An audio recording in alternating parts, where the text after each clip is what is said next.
This is Tank's Vlog for February 14, 2019, wrapping up the day in sports.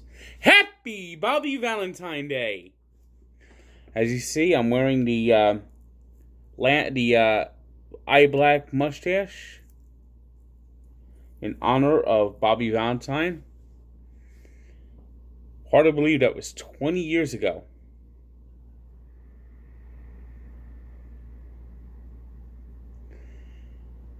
We're brought to you by Allow Me to Be Frank, a podcast that you'll be hearing from a lot more in the future. So sign up at iTunes and SoundCloud to get updated when we begin broadcasting new episodes again. James Harden. Now, James Harden is the man with the beard, and he has been on fire.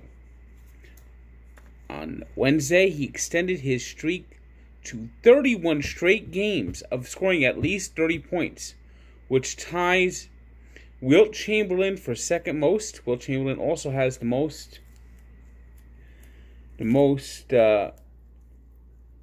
notice Bobby Valentine didn't talk when he had the mustache on, and you could actually see why. My real mustache is getting in the way a little bit of this. Maybe if I go upside down, but I don't want to put the Devil's logo upside down. It will look a little bit better. Alright, yeah, this is more like it. A little more like how Bobby Valentine had it.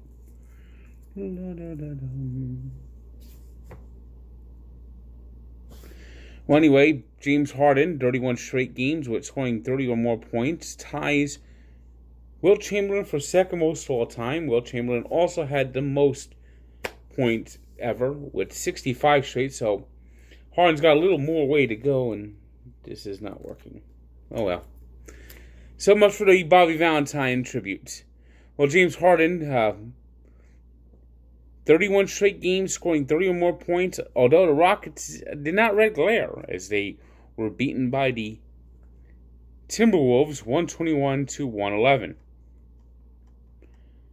The Nets, however, with a gritty, just absolute gutty performance. Boy, I'd say the All-Star break needs to come fast.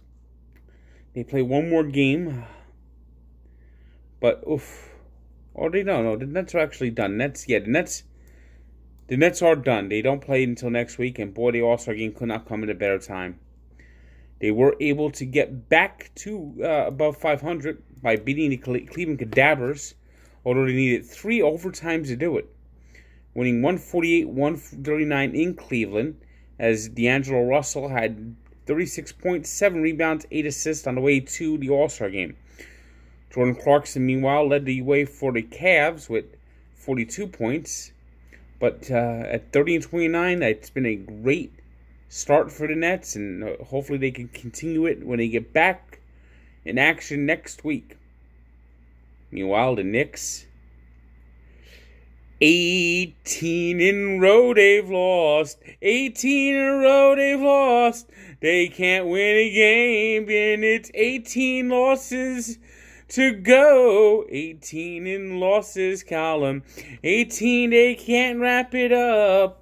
The Knicks suck, and they're trying to tank for Zion. Yes, once again, the New York Knicks tasted defeat, losing to the Philadelphia 76ers 126-111.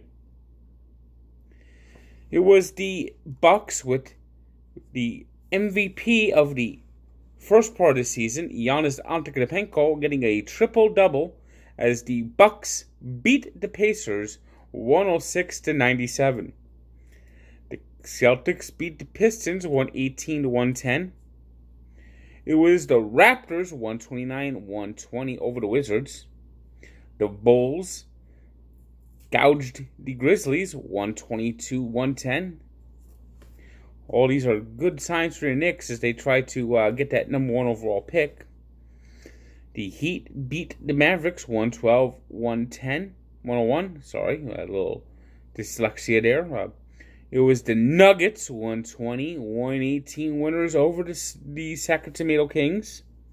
Trailblazers seem to have the Warriors' number, and once again that proved true on Wednesday with a 129-107 win. Meanwhile, the Suns, who are trying to lose just as much as the Knicks have, dropped their 14th straight, are 11-48 after a 134-107 loss to the Clippers. It was a day of debuts for the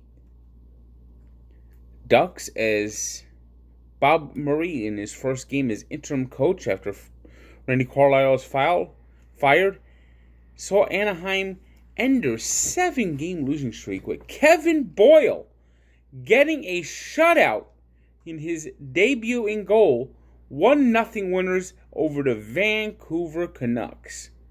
And in the NHL's only other game, Sidney Crosby netted a goal as the Penguins beat the Oilers 3-1.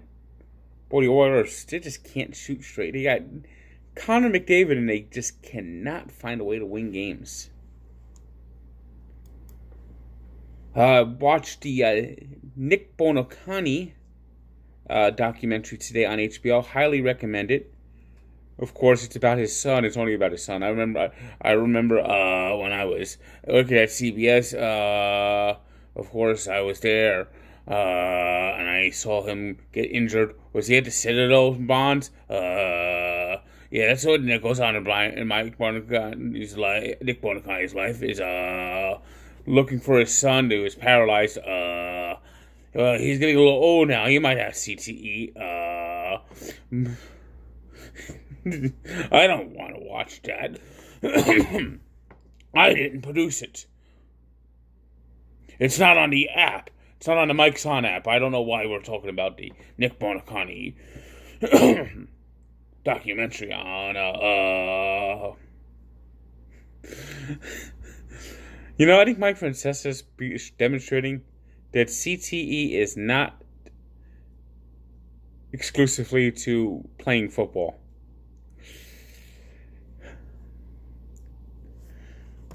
Today's 3 stars are Kevin Boyle of the Ducks, who had 33 saves in a shutout in his NHL debut. Giannis Antetokounmpo, who had a triple-double, 33 points, 19 rebounds, 11 assists as the Bucks beat the Pacers.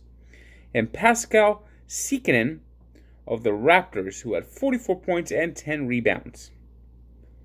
Today's birthday shout-out on Valentine's Day is going out to Jim Kelly, whose cancer is once again in remission as he just had a tough time of it in recent years with these throat cancers and cheek cancers, jaw cancers, but oral cancers, whatever he's had. But he's now in remission, so things are looking up for the Kelly family as Jim Kelly turns 59.